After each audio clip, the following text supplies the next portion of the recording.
Welcome to ज्ञानार्जन site.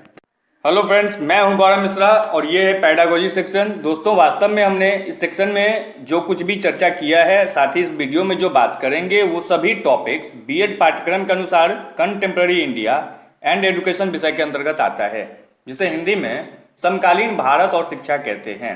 लेकिन यहाँ आप दोनों ही विषयों का अध्ययन वीडियो के इसी खंड में कर पाएंगे। अब तक हम लोगों ने मुख्य रूप से शिक्षा का अर्थ, परिभाषाएं और प्रकृति, शिक्षा के प्रकार और शिक्षा के उद्देश्य के बारे में अध्ययन कर लिया है। अब आगे की विषय वस्तु क्रमशः निम्न प्रकार है, जिसमें शिक्षा के कार्य, शिक्षा का महत्व, शिक्षा का स्रोत और विद्यालय के कार्य शामिल हैं। चलते हैं पहले मुख्य बिंदु की ओर, शिक्षा के कार्य।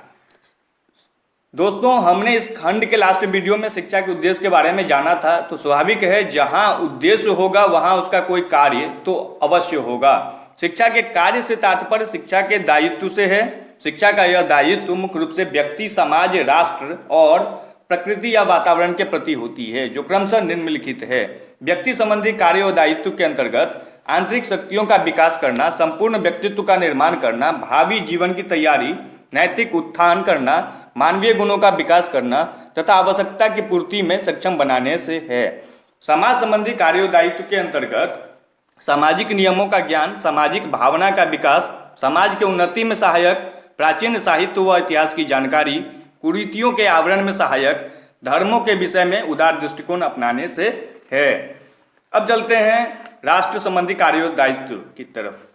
इसके अंतर्गत भावनात्मक एकता, कुशल नागरिक, राष्ट्रीय विकास में सहायक, राष्ट्रीय एकता में भागीदारी, सार्वजनिक हित संबंधी कार्य, राष्ट्रीय अनुशासन, अधिकार तथा कर्तव्यों का ज्ञान होना चाहिए। अब वातावरण संबंधी कार्य व दायित्व। इसके अंतर्गत व्यक्तियों में सर्वप्रथम वातावरण का ज्ञान होना चाहिए, तत्पश्चात उसे वातावरण के समायोजन तथा अनुकूलन का भी ज्ञान होना चाहिए। अब चलते हैं शिक्षा का महत्व। जहाँ तक मुझे लग रहा है, शिक्षा के उद्देश्य और कार्य जानने के बाद शिक्षा के महत्व के बारे में बात करने की आवश्यकता नहीं रह गई है, लेकिन फिर भी देखते हैं कि शिक्षा का क्या महत्व है। शिक्षा के महत्व को निम्न भागों में बांटा गया है। पहला, शिक्षा व्यक्ति के प्रत्येक पहलू को विकसित कर उसके चरित्र का निर्माण करती है।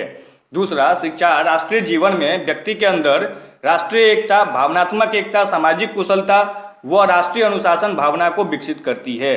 तीसरा, शिक्षा व्यक्ति को भावी जीवन के लिए तैयार करने के साथ उसे आवश्यकता पूर्ति हेतु सक्षम बनाती है। अब बात करते हैं शिक्षा के स्रोत। शिक्षा के स्रोत से तात्पर्य शिक्षा प्राप्त करने के माध्यम से है, जिसे वर्तमान समय में एजेंसी ऑफ एजुकेशन कहते हैं। और जब से शब्द को एजेंसी का नाम दिया गया है, वहीं से शिक्षा का व्यापारीकरण शुरू हो गया और आम जनमानस तक शिक्षा की पहुंच काफी महंगी हो गई।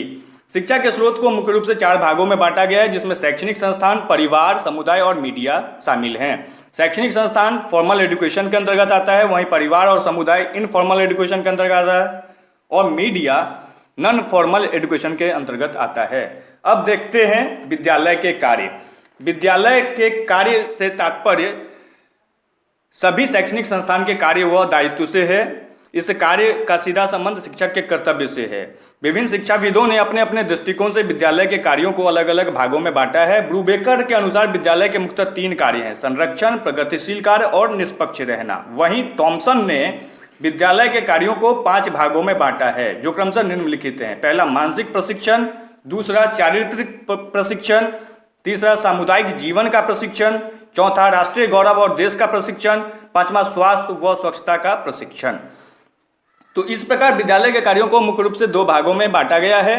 पहला, विद्यालय के औपचारिक कार्य। दूसरा, विद्यालय के अनौपचारिक कार्य। औपचारिक कार्य के अंतर्गत विद्यालय को मानसिक शक्तियों का विकास करना, गतिशील व संतुलित मस्तिष्क का निर्माण करना, नागरिकता के गुणों का विकास करना, संस्कृति की सुरक्षा, सुधार व हस्तांतरण करना, व्यावसायिक एवं औद्योगिक शिक्षा देने से है। वहीं अनौपचारिक कार्य के अंतर्गत बालकों के शारीरिक विकास, सामाजिक भावना का विकास एवं संवेगात्मक विकास आदि से है। तो दोस्तों, धन्यवाद। मिलते हैं अगले वीडियो में। हमारे साथ बने रहिए और विभिन्न प्रतियोगी परीक्षाओं की जानकारी पाइए।